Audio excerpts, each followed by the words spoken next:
عزیز طلبہ السلام علیکم ورحمۃ اللہ وبرکاتہ۔ اس لیکچر میں ہم دیکھنے والے ہیں اردو ادب میں ہندوستانی تہذیب و ثقافت کے ذیل میں تہذیب کی تعریف اور ہندوستانی تہذیب و ثقافت میں اردو ادب کا جو کردار ہے، تو اس سے متعلق تمام طرح جو سوالات ہو سکتے ہیں اور آپ کے آنے والے امتحان میں جو سوال بن سکتے ہیں اس سے متعلق کچھ اہم معلومات ہم آپ کے سامنے پیش کریں گے۔ تو آئیے سب سے پہلے یہاں پر ہم دیکھتے ہیں کہ تہذیب کی تعریف کیا ہے۔ اس سے قبل اردو ادب میں ہندوستانی تہذیب و ثقافت سے متعلق ایک اور ویڈیو آپ کی خدمت میں پیش کی جا چکی ہے۔ امید ہے اس سے آپ نے اپنی تیاری اچھے سے کی ہوگی اور باقی تیاری کے لیے ہم اس ویڈیو میں آپ سے بات کریں گے۔ تو آئیے دیکھتے ہیں سب سے پہلے یہاں پر تہذیب کی تعریف۔ تہذیب کی تعریف کے متعلق یہ ہے کہ کسی معاشرے کی بامقصد تخلیقات اور سماجی اقدار کے نظام کو تہذیب کہتے ہیں۔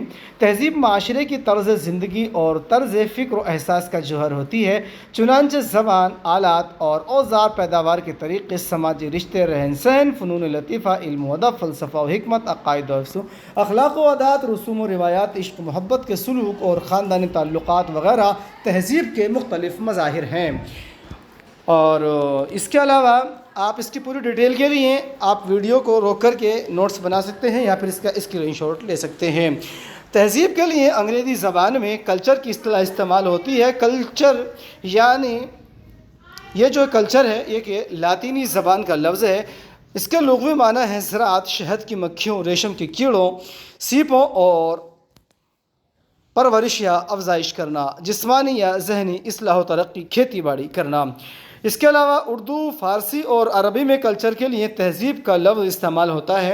تہذیب ایک عربی زبان کا لفظ ہے۔ آپ سے سوال ہو سکتا ہے کہ تہذیب کس زبان کا لفظ ہے، تو آپ کے لیے ہے کہ تہذیب ایک عربی زبان کا لفظ ہے۔ اس کے لغوی معنی ہے کسی درخت یا پودے کو کاٹنا، چھاٹنا، تراشنا تاکہ اس میں نئی شاخیں نکلیں اور نئی کوپلیں پھوٹیں۔ فارسی میں تہذیب کے معنی آراستن یعنی کہ پاک و درست گردن و اصلاح و نمودن ہے۔ اردو میں تہذیب کا لفظ عام طور پر شائستگی کے معنی میں استعمال ہوتا ہے۔ مثلاً جب ہم کہتے ہیں کہ فلاں شخص بڑا مہذب یا تہذیب یافتہ ہے، تو اس سے مراد یہ ہوتی ہے کہ شخص مذکور کی بات چیت کرنے، اٹھنے بیٹھنے اور کھانے پینے کا انداز اور رہن سہن کا طریقہ ہمارے روایتی معیار کے مطابق ہے۔ وہ ہمارے آداب مجلس کو بڑی خوبی سے ادا کرتا ہے اور شعر و شاعری یا فنون لطیفہ کا ستھرا ذوق رکھتا ہے۔ تہذیب کا یہ مفہوم دراصل ایران اور ہندوستان کے عمراء و مائدین کے طرز زندگی کا پرتو ہے۔ یہ لوگ تہذیب کے تخلیقی عمل میں خود شریک نہیں ہوتے تھے اور نہ تخلیقی عمل اور تہذیب میں جو رشتہ ہے اس کی اہمیت کو محسوس کرتے تھے۔ وہ تہذیب کی نعمتوں سے لطف اندوز ہونا جانتے تھے، لیکن فقط تماشائی بن کر، اداکار کی حیثیت سے نہیں۔ یہی وجہ ہے کہ تہذیب کا تخلیقی کردار ان کی نظروں سے اوجھل رہا اور وہ آداب مجلس کی پابندی ہی کو تہذیب سمجھنے لگے۔ وہ جب تہذیب نفس یا تہذیب اخلاق کا ذکر کرتے تھے تو اس سے ان کی مراد نفس یا اخلاق کی طہارت یا اصلاح ہوتی تھی۔ تو آگے بھی جو ہے یہاں پر تہذیب و ثقافت کے ذیل میں جو ہے کہ اس کے مفہوم کے متعلق تمام طرح جو ہے معلومات پیش کی گئی ہے۔ اور یہ تہذیب کا لفظ سب سے پہلے اردو میں کہاں استعمال ہوا ہے، تو اس کے بارے میں بھی یہاں معلومات ہے کہ تہذیب کی اصطلاح اردو تصنیفات میں ہمیں سب سے پہلے تذکرہ گلشن ہند صفحہ 129 1801 میں ملتی ہے۔ تو یہ بھی آپ نوٹ کر سکتے ہیں۔ اس کے علاوہ ہم ثقافت کی بات کرتے ہیں کہ ثقافت کی تعریف کیا ہے۔ تو ثقافت سے مراد وہ تمام رسومات، روایات، عقائد، اقدار، زبان، فنون، سائنس، ٹیکنالوجی اور دیگر سماجی اقدار ہیں جو کسی بھی سماجی گروہ یا قوم کی پہچان ہوتی ہیں۔ اب ثقافت کی خصوصیات کے اوپر بات کرتے ہیں۔ ثقافت کی چند اہم خصوصیات میں شامل ہیں۔ ثقافت ایک سماجی اور انسانی جو ہے ایک پدیدہ ہے۔ اس کے علاوہ ثقافت ایک سماجی وراثت ہے جو نسل در نسل منتقل ہوتی ہے، اور ثقافت جو ہے ایک سماجی نظام ہے جو سماجی اقدار، عقائد، رسوم، روایات اور زبان پر مشتمل ہوتا ہے۔ ثقافت سماجی زندگی کی تمام ترجیحات کا محیط ہے۔ اس کے علاوہ ثقافت ایک سماجی وراثت ہے اور ثقافت کے اب اقسام کے بارے میں ہم بات کرتے ہیں تو ثقافت کی مختلف اقسام ہیں، جن میں سے چند اہم مندرجہ ذیل ہیں۔ معاشرتی ثقافت سے مراد وہ تمام سماجی اقدار، عقائد، رسوم و روایات اور زبان ہیں جو کسی بھی سماج، گروہ یا قوم کی پہچان ہوا کرتے ہیں۔ اس کے علاوہ مذہبی ثقافت سے مراد تمام مذہبی اقدار ہیں، اور فنکارانہ ثقافت، اس کے علاوہ لسانی ثقافت۔ اب بات کرتے ہیں یہاں پر کہ تہذیب کے جو معنی ہیں وہ کیا لیے جاتے ہیں۔ تہذیب کے معنی پاکیزہ و پسندیدہ اخلاق و ادب سے مراد لیے جاتے ہیں، اور مہذب شخص جس کی طبیعت، چال ڈھال، گفتگو اور برتاؤ میں ایک خاص موزونیت و دلکشی ہو، وہ مہذب کہلاتا ہے۔ یعنی کہ مہذب شخص کسے کہتے ہیں تو یہ بھی آپ نوٹ کر سکتے ہیں۔ اور تہذیب کے آغاز سے متعلق دو نظریات ملتے ہیں، ایک مادی ہے اور دوسرا علمی ہے۔ ہندوستان میں قومی تہذیب کا سلسلہ ویدک تہذیب سے شروع ہوتا ہے۔ ہندوستان میں سب سے پہلے ویدک ہندو تہذیب وجود میں آئی، اس کے بعد بودھ تہذیب اور پھر برہمنوں نے پرانک ہندو تہذیب قائم کی، اور اس کے بعد جو ہے وہ مسلم تہذیب ظہور پاتی ہے۔ ہندوستانی تہذیب کے سلسلے میں سب سے قدیم تاریخی دستاویز ویدوں کو مانا جاتا ہے۔ تحقیق کے مطابق ہندوستان کی تاریخ کا سلسلہ 1500 قبل مسیح تک پھیلا ہے۔ ہندوستان میں آریوں کی آمد تقریباً 1500 قبل مسیح سے ہوتی ہے، اور یہ دریائے سندھ کے آس پاس آباد ہوئے۔ دیکھیے گا یہ چیز آپ کے لیے نوٹ کرنے کی ہے، چونکہ ہندوستان کے اندر جو آریوں کا آنے کا سلسلہ ہے، یہاں سے جو ہے کہ وہ ایک ماڈرن تہذیب، جو ماڈرن کلچر ہے، اس کو مانا جاتا ہے، اور یہ ہندوستان میں کب آئے ہیں تو 1500 قبل مسیح کے آس پاس جو ہے یہ مانا جاتا ہے۔ تو یہ سب آپ نوٹ کرتے چلیں گے۔ اور یہ کہاں آباد ہوئے تھے؟ دریائے سندھ کے آس پاس آباد ہوئے تھے۔ ہندی آریاؤں کے بارے میں معلومات 4 ویدوں سے حاصل ہوتی ہے۔ اس میں سب سے پرانا وید ہے رگ وید، اس کے بعد سام وید، یجر وید اور ارتھ وید۔ تو رگ وید سب سے پرانا وید ہے، چونکہ کئی بار آ جاتا ہے سوال کہ ویدوں میں سب سے پرانا وید کون سا ہے، تو وہ ہے رگ وید۔ لفظ ہندو سندھو سے نکلا ہے۔ بھارت ورش ہندوستان کا قدیم نام ہے۔ دیکھیے تمام بات چل رہی ہے پر ہندوستان کی تہذیب و ثقافت کی، تو اس طرح کے تمام تر سوالات آپ کے ایگزام میں آ سکتے ہیں کہ لفظ جو ہندو ہے وہ دراصل کہاں سے آیا ہے، اور بھارت ورش جو ہے وہ ہندوستان کا قدیم نام ہے۔ اور بودھ تہذیب کا سلسلہ بودھ مذہب کے ظہور کے آنے سے شروع ہوتا ہے۔ بودھ تہذیب کی داغ بیل کس نے ڈالی تھی؟ گوتم بدھ نے ڈالی تھی، اور راجہ اشوک نے 260 قبل مسیح میں بودھ مذہب اختیار کر لیا تھا۔ اشوک کے دور حکومت میں بودھ تہذیب جو ہے وہ ہندوستان کی قومی تہذیب تھی، اور بودھ تہذیب کے دوران پالی زبان کا بول بالا تھا۔ اگر یہ پوچھا جائے کہ بودھ تہذیب کے دوران کون سی بولی جو ہے وہ پروان چڑھی تھی تو وہ ہے پالی۔ اجنتا کی غاریں بودھ آرٹ کا اہم کارنامہ ہیں۔ بھگوت گیتا اور مہابھارت پورانک ہندو تہذیب کے اہم دستاویزات اور کتابیں ہیں۔ ہندوستان کی قدیم یونیورسٹی نالندہ ہے۔ سوال آپ سے پوچھا جا سکتا ہے کہ ہندوستان کی سب سے قدیم یونیورسٹی کون سی ہے، تو وہ ہوگا جواب نالندہ۔ اس کے علاوہ کالی داس اور بھوبھوتی پرانک ہندو تہذیب کے دور کے اہم ڈرامہ نگار ہیں، اس سے بھی سوال آپ کا بن سکتا ہے۔ ابھیگیان شاکنتلم کالی داس کا اہم ڈرامہ ہے، یہ سنسکرت زبان میں ہے۔ ویدک اور پرانک ہندو مذہب کا مرکز مدھیہ دیش یعنی کہ آج کا مدھیہ پردیش تھا۔ ہندوستان میں مسلمانوں کی آمد 712 عیسوی میں ہوئی۔ سوال ہو سکتا ہے کہ ہندوستان مسلمان سب سے پہلے کب آئے تھے، تو وہ 712 عیسوی میں آئے تھے، اور سب سے پہلے ہندوستان آنے والا حکمران کا نام محمد بن قاسم تھا۔ مسلمان سب سے پہلے وادی سندھ میں آباد ہوئے، اور محمد بن قاسم نے 712 عیسوی میں یہاں کے حکمراں داہر کو ہرا کر اپنی حکومت قائم کی تھی، اور یہیں سے ہندوستان میں اسلامی تہذیب کی شروعات ہوئی تھی۔ اسلامی تہذیب کا زیادہ اثر سلطنت دہلی کے قیام سے زیادہ نمایاں ہوتا ہے۔ دہلی سلطنت کا پہلا بادشاہ، یہ آپ کو معلوم ہونا چاہیے گا کہ دہلی سلطنت کا پہلا بادشاہ جو ہے وہ کون تھا، اور وہ کس کے دور حکومت میں آیا تھا۔ تو دہلی سلطنت کا جو پہلا بادشاہ ہے وہ قطب الدین ایبک کو مانا جاتا ہے، جو بغداد کے خلیفہ سے سند لے کر دہلی کی گدی پر بیٹھا۔ تب سے سبھی بادشاہ بغداد کے خلیفہ کی اجازت سے کرسی سنبھالتے رہے ہیں۔ مہابھارت کا فارسی ترجمہ ملا عبد القادر بدایونی نے کیا تھا، اس نے اسے منتخب التواریخ بھی تصنیف کی ہے۔ ملک محمد جائسی نے پدماوتی شیر شاہ سوری کے عہد میں اودھی زبان میں لکھی تھی۔ یہ سب آپ نوٹ کرتے چلیں گے، یاد کرنا ہے آپ کو۔ سورداس ہندی شاعر اکبر کے دربار کا شاعر تھا، اس نے سور ساگر لکھی۔ اکبر ہی کے دربار میں ہندی کا ایک بڑا شاعر عبد الرحیم خان خانہ تھا، اسی طرح کا ایک ہندی شاعر رس خان بھی تھا۔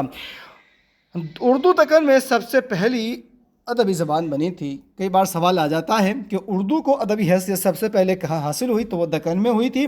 شاہ جہاں کے عہد میں اردو زبان نے اردو نام اپنایا تھا، یعنی کہ شاہ جہاں کے دور حکومت میں زبان کے لیے، یا پھر کہہ لیجئے کہ اردو جو زبان، اردو کا جو لفظ ہے وہ استعمال ہوا تھا۔ اور اردو جو ہے ایک ترکی زبان کا لفظ ہے جس کے معنی لشکر، چھاؤنی، قلعہ، درسگاہ کے آتے ہیں۔ اور مغلوں کی درباری زبان جو ہے وہ فارسی تھی۔ اردو عہد مغلیہ کے آخر میں فارسی کی جگہ ہندوستان کی مشترکہ زبان بن چکی تھی۔ مغلیہ دور میں بنی عمارتیں ہند ایرانی تہذیب کی عکاس ہیں۔ تاج محل آگرہ میں شاہ جہاں نے بنوایا تھا، یہ شیراز کے ماہر تعمیر کی نگرانی میں تعمیر ہوا تھا۔ اب اسی سے متعلق اور دوسرے جو چند اہم معروضی سوالات ہیں جو کہ آپ کے لیے اشد ضروری ہیں وہ نوٹ کر لیجئے۔ اب اسی پہ بات کرتے ہیں۔ اردو زبان ہند آریائی خاندان سے تعلق رکھتی ہے۔ شاعری کی سب سے قدیم صنف قصیدے کو تصور کیا جاتا ہے۔ گنگا جمنی تہذیب اور مشترکہ ہندوستانی کلچر کی جھلک سب سے پہلے ہمیں امیر خسرو کے کلام میں شمال ہندوستان میں دیکھنے کو ملتی ہے۔ اور اگر یہ کہا جائے کہ ایک ہندوستان کی جو عام تہذیب ہے، عام کلچر ہے، تمام طرح کے تمام جو معلومات ہیں وہ ہمیں سب سے پہلے امیر خسرو کے ہی کلام میں ملتے ہیں۔ عید، ہولی، دیوالی، تفلی، بنجارہ نامہ، آدمی نامہ، روٹی نامہ، مفلسی وغیرہ جیسی مشہور نظمیں نذیر اکبر آبادی نے تخلیق کی ہیں، اور یہ سب ایک کیا ہیں؟ یہ سب ہندوستانی تہذیب کا ایک حصہ ہیں۔ تو یہ نظموں کے نام آپ کو یاد ہونے چاہیے۔ ہندوستان کا پہلا عوامی شاعر نذیر اکبر آبادی کو تسلیم کیا جاتا ہے، اور نذیر اکبر آبادی کی ولادت 1740 میں اور وفات 1835 میں آگرہ میں ہوئی تھی۔ تو دیکھیے گا نذیر اکبر آبادی کی پوری سوانح حیات آپ ایک بار پڑھ لیجئے گا، چونکہ آپ کے سلیبس میں جتنے بھی شاعر یا پھر دوسرے ادیب دیے گئے ہیں ان سب کے بارے میں آپ کو اچھے سے پڑھنا ہے، چونکہ یہاں پر ایک میں مختصر انداز میں آپ کو سمجھا رہا ہوں، چونکہ ان کی حیات اور ان کے کلام سے متعلق سوالات آپ کے ایگزام میں آنے والے ہیں۔ تو بہتر یہ ہوگا کہ آپ یہاں پر جن کو میں بتا رہا ہوں ان کی سوانح ایک بار آپ تفصیل کے ساتھ ضرور پڑھ لیجئے گا۔ جیسے کہ میں نے کہا نذیر اکبر آبادی کے بارے میں، تو نذیر اکبر آبادی کی اہم نظمیں اور ان کے جو کارنامے ہیں، کہاں پیدا ہوئے، کہاں ان کی وفات ہوئی، اور کون کون سی نظمیں ان کی مشہور ہیں اور کس حیت میں ہیں، یہ سب آپ یاد کر لیجئے گا۔ آگے بات کرتے ہیں۔ اردو کے پہلے اولین عوامی شاعر کی حیثیت سے محمد قلی قطب شاہ کو جانا جاتا ہے۔ یہ پہلا دکنی اور ہندوستانی شاعر ہے جس نے ہندوستانی مٹی، فضا اور مشترکہ تہذیب کو عیاں کیا ہے۔ آگے بات کرتے ہیں۔ پریم چند اردو کے وہ پہلے ناول نگار ہیں جنہوں نے ہندوستان کے ملک گیر مسائل، بالخصوص ہندوستانی دیہات کے دبے کچلے انسانوں کی زندگی کے مختلف پہلوؤں کو اپنے ناولوں کا موضوع بنایا ہے۔ گودان پریم چند کا شاہکار ناول ہے۔ مٹی ہے گل جو اور کسی بوستا کے ہیں، کانٹے عزیز گلشن ہندوستان کے ہیں۔ یہ مشہور شعر پنڈت برج نارائن چک کا ہے، یہ یاد کر لیجئے، آپ سے پوچھا جا سکتا ہے۔ اس کے علاوہ پریم چند کی سوانح اور جو ان کی اہم افسانے اور ناول ہیں یہ بھی آپ یاد کر لیجئے گا۔ آگے بات کرتے ہیں کہ صبح وطن چک کے کلام کا مجموعہ ہے، اور پنڈت برج نارائن چک کی سوانح اور ان کی نظموں کے بارے میں آپ تفصیل سے ابھی پڑھ لیجئے گا، ابھی وقت ہے۔ آصف الدولہ کا امام باڑہ، خاک ہند، حب قومی، حالت قوم، برق اصلاحاً جیسی نظمیں چک نے تصنیف کی ہیں۔ چک کی پیدائش 1882 عیسوی کو فیض آباد اور وفات 1926 کو رائے بریلی میں اٹیک پڑنے سے ہوئی، اور پریم چند کی پیدائش 1880 میں، وفات 1936 کی ہوئی۔ اور کہاں ہوئی یہ آپ کو دیکھنا ہے، چونکہ پوچھا جا سکتا ہے کہ پریم چند کا انتقال کہاں ہوا، وفات کہاں ہوئی۔ اس کے علاوہ فسانہ عجائب داستان کے مصنف رجب علی بیگ سرور ہیں۔ فسانہ عجائب جو کتاب ہے وہ کب تصنیف کی گئی اور اس کو کس کی فرمائش پر لکھا گیا، اس کی زبان کیسی ہے، تو یہ بھی آپ کو بہت اچھے سے پڑھنا ہے، اور رجب علی بیگ سرور کی سوانح حیات بھی آپ کو خود سے پڑھنی ہوگی۔ فسانہ عجائب میں لکھنوی تہذیب و معاشرت کی عکاسی کی گئی ہے۔ اس داستان کی زبان مشکل اور کافی پیچیدہ ہے۔ یہ کتاب میر امن کی باغ و بہار کے جواب میں لکھی گئی ہے۔ ہندوستانی تہذیب اور ہندوستانی دیومالا یہ نہ صرف فراق گورکھپوری کی شاعری کا اہم حصہ ہے، تو فراق گورکھپوری کی پوری سوانح ہیں، ان کے کلام اور ان کی جو نظموں کے مجموعے ہیں، ان کی جو شاعری کے مجموعے ہیں، اس کے علاوہ جو انہوں نے رباعیاں کہی ہیں اس کے مجموعے، یہ سب آپ کو ابھی آج کل میں ہی بہت اچھے سے پڑھ لینے ہیں تاکہ آپ کے لیے کوئی سوال چھوٹ نہ جائے۔ فراق کی ولادت 1896 گورکھپور کو اور وفات 1982 میں دہلی میں ہوئی ہے۔ روپ فراق گورکھپوری کی رباعیوں کا مجموعہ ہے۔ اقبال کو 20ویں صدی کا بڑا شاعر مانا جاتا ہے۔ ان کی ولادت 1877 کو سیالکوٹ میں اور وفات 1938 کو لاہور میں ہوئی ہے۔ تو علامہ اقبال کی سوانح بھی آپ کو بہت اچھے سے پڑھنی ہے، اور ان کے جو مجموعے ہیں شاعری کے، یعنی کہ کب کب وہ شائع ہوئے ہیں اور ان میں کون کون سی نظمیں ہیں، اس کے علاوہ ان کی جو نثر میں کام ہیں کہ کس طرح کی ان کی نثر ہے، تو یہ سب بھی آپ کو پڑھنا ہے۔ اور ترانہ ہندی، ہمالیہ، رام، نانک، سوامی رام تیرتھ، نیا شعلہ وغیرہ ان کی اہم نظمیں ہیں۔ یہ وہ نظموں کے نام ہیں جو آپ کے سلیبس میں بھی شامل ہیں، اس سے پہلے بھی میں نے آپ کو بتایا ہے، اور یہ آپ کے ایگزام میں پوچھی بھی جا سکتی ہیں، لیکن پھر بھی آپ کو ایک بار تفصیل سے ان کی سوانح پڑھنی ہوگی۔ سر سید کی پیدائش 1817 کو دہلی اور وفات 27 مارچ 1898 کو علی گڑھ میں ہوئی ہے، اور سر سید کی پیدائش 17 اکتوبر 1817 کو ہوئی ہے۔ سر سید نے ادبی زندگی کا آغاز ایک مختصر مثنوی سے کیا تھا، اور اس میں آہی تخلص رکھا تھا۔ پوچھا جا سکتا ہے کہ آہی کس کا تخلص تھا، تو وہ تھا سر سید احمد خاں کا۔ اس کے علاوہ آپ کو سر سید کی سوانح پڑھنی ہیں، اور ان کی جتنی بھی ادبی خدمات ہیں کہ کیا کیا انہوں نے کتابیں لکھی ہیں اور ان کے مضمون کون کون سے ہیں، وہ سب آپ کو پڑھنے ہوں گے۔ اور اس میں جنہوں نے مثنوی لکھی تھی، اس مثنوی کے ایک مصرعے کا نام ہے نام میرا تھا کام ان کا تھا۔ آثار السنادید کتاب سر سید احمد خان نے 1847 میں لکھی تھی، اور آثار السنادید کتاب کا موضوع کیا ہے؟ دہلی کی تاریخی عمارتوں کو جو ہے اس میں پیش کیا گیا ہے۔ سر سید کو اردو انشاء پردازی کا مجدد امام کہا جاتا ہے۔ یہ کہہ لیجئے کہ جدید اردو نثر کی بنیاد کس نے ڈالی، تو وہ سر سید احمد خان کا نام آتا ہے، اور ان کو اردو انشاء پردازی کا امام بھی کہا جاتا ہے۔ تہذیب الاخلاق رسالہ 1870 میں سر سید نے علی گڑھ سے جاری کیا تھا، اور یہ 24 دسمبر 1870 کو جاری کیا تھا، اور یہ جو انگریزی اخبار جو کہ لندن سے نکلتے تھے، ٹیٹلر اور اسپیکٹیٹر، اس کی طرز پر نکالا گیا تھا۔ آپ سے سوال ہو سکتا ہے کہ تہذیب الاخلاق رسالہ کس اخبار کی طرز پر نکالا گیا تھا، تو وہ تھا ٹیٹلر اور اسپیکٹیٹر۔ علی گڑھ مسلم یونیورسٹی کا قیام علی گڑھ میں 1875 میں سر سید احمد خان نے مدرسۃ العلوم کے نام سے کیا تھا۔ سائنٹیفک سوسائٹی کا قیام 1863 میں غازی پور میں سر سید احمد خان نے کیا، اور علی گڑھ میں سائنٹیفک سوسائٹی 1864 میں قائم کی گئی تھی۔ اس کے علاوہ اورینٹل کالج کے نام سے بھی انہوں نے جو ہے 1877 میں ایک اور جو ہے نام دیا تھا اس کا۔ اس کے علاوہ 1920 عیسوی میں جو مدرسۃ العلوم ہے، اس کو یونیورسٹی کا درجہ دیا گیا تھا۔ اس سے سوال ہو سکتا ہے کہ علی گڑھ مسلم یونیورسٹی کو مسلم یونیورسٹی کا درجہ کب دیا گیا تھا، تو اس کا جواب ہوگا 1920۔ آئیے آگے بات کرتے ہیں۔ فورٹ ولیم کالج کلکتہ میں 1800 میں قائم کیا گیا تھا۔ اس کا مقصد کیا تھا؟ اس کا مقصد تھا کہ نو آنے والے جتنے بھی انگریز افسر تھے، ان کو ہندوستان کی تہذیب، ہندوستانی زبانیں، خاص کر اردو اور ہندوستانی زبانوں کو سکھایا جائے، اور یہاں کے جتنے بھی پڑھنے والے ہیں یا اچھے ہیں، ان کو بھی تھوڑا بہت انگریزی زبان سے واقف کرایا جائے۔ لیکن خاص مقصد یہ تھا کہ جتنے بھی نئے آنے والے افسر ہیں، ان کو اردو اور ہندوستانی زبانوں کو سکھایا جائے۔ آگے بات کرتے ہیں کہ دلی کالج کا قیام 1825 میں کیا گیا تھا۔ رضا لائبریری رامپور میں، خدا بخش لائبریری پٹنہ میں، اور عاشق پبلک لائبریری سنبھل میں قائم ہیں۔ دیکھیے یہ بہت اہم جو ہے کہ یہ لائبریریاں ہیں، تو ان کو آپ کو یاد رکھنا چاہیے، یاد کر لیجئے گا۔ 100% سوال آپ سے اس کے بارے میں پوچھا جا سکتا ہے کہ رضا لائبریری کہاں ہے، خدا بخش لائبریری کہاں ہے، اور عاشق پبلک لائبریری کہاں ہے۔ تو عاشق پبلک لائبریری سنبھل میں ہے، آپ نے دیکھی ہوگی، اور یہ نگر پالیکا جو ہے وہاں کے آس پاس قائم ہے، تو آپ سب جا کر کے اس کو دیکھیے گا۔ اس کے علاوہ دارالترجمہ عثمانیہ کا قیام 1917 میں حیدرآباد میں عمل میں آیا۔ سر سید مرحوم اور اردو لٹریچر شبلی کا مضمون ہے۔ شبلی کی پیدائش 1857 کو اعظم گڑھ میں، اور وفات اعظم گڑھ میں 1914 کو ہوئی تھی۔ تو اعظم شبلی نعمانی کی پوری سوانح آپ اچھے سے پڑھیے گا۔ ان کے جتنے مقالات ہیں، مضامین ہیں، ان کی جو کتابیں ہیں، ان کے بارے میں بھی آپ اچھے سے ابھی مطالعہ کر لیجئے گا۔ ان سے متعلق بھی سوالات آپ کے ایگزام میں آنے والے ہیں۔ شبلی نے اعظم گڑھ میں دارالمصنفین کی بنیاد ڈالی تھی۔ وکٹ کہانی جو کہ ایک 12 ماسہ ہے کا مصنف افضل پانی پتی ہے۔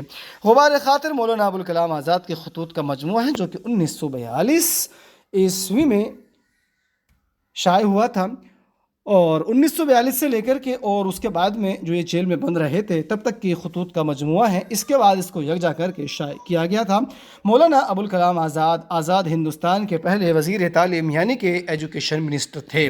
اب بات کرتے ہیں کہ سر سید کے کون کون سے مضامین اہم ہیں جو کہ آپ کے ایگزام میں آ سکتے ہیں، تو آپ اسے نوٹ کر سکتے ہیں، یہ بہت اہم ہے آپ کے لیے۔ عزت، ہمدردی، یہ جو ہے ہمدردی ہے نمبر 2 پر، اپنی مدد آپ، بحث و تکرار، عید کا دن، آزادی رائے، انسان کے خیالات، ماضی ایک جھوٹ ہے، اخلاق، خوشامد، تعصب، مہذب قوموں کی پیروی، ترقی علوم، اردو زبان اور اس کی عہد با عہد ترقی، امید کی خوشی، دنیا با امید قائم ہے، سراب حیات، ہندو اور مسلمانوں میں ارتباط، ہمارے بعد ہمارا نام رہے گا۔ تو یہ اہم مضامین سر سید کے ہیں، آپ انہیں یاد کر لیجئے، نوٹ کر لیجئے، آپ کے ایگزام میں آ سکتے ہیں۔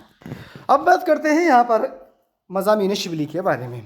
تو شبلی کے اہم مضامین میں نمبر 1 پر آتا ہے یہاں پر بیان بازی، سر سید مرحوم اور اردو لٹریچر۔ یہ تو ایک ایسا مضمون ہے جو کہ آپ کے سلیبس میں بھی شامل ہے اور آپ سے پوچھا جا سکتا ہے، یاد کر لینا۔ املا اور صحت الفاظ نمبر 4، نمبر 5، اچھا یہ سبھی اہم ہیں، یہ سب آپ نوٹ کر لیجئے گا۔